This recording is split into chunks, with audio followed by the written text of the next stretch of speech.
ఇప్పుడు మనం చూస్తున్నది తమిళనాడులోని తంజావూరులో ఉన్న బృహదీశ్వర ఆలయం.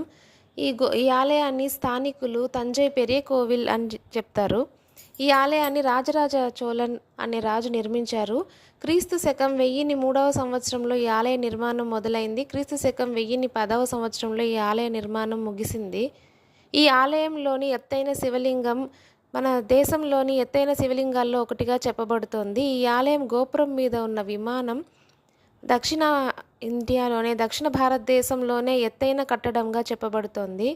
ఈ ఆలయం యునెస్కో వరల్డ్ హెరిటేజ్ సైట్లో ఒకటిగా ఉంది. ఈ ఆలయంకున్న ఇంకొక విశేషం ఏమిటంటే ఈ ఆలయపు నీడ కింద పడదు. ఈ ఆలయం కట్టిన తర్వాత కట్టించిన రాజైన రాజరాజ చోళన్ ఇంజనీర్ దగ్గరకు వచ్చి అడిగారంట, ఈ ఆలయం ఎప్పుడైనా పడిపోవడం జరుగుతుందా అని. దానికి ఆ ఇంజనీర్ ఇచ్చిన సమాధానం ఏంటంటే, ఈ ఆలయం కాదు మహారాజా, ఈ ఆలయపు నీడ కూడా ఎప్పుడూ కింద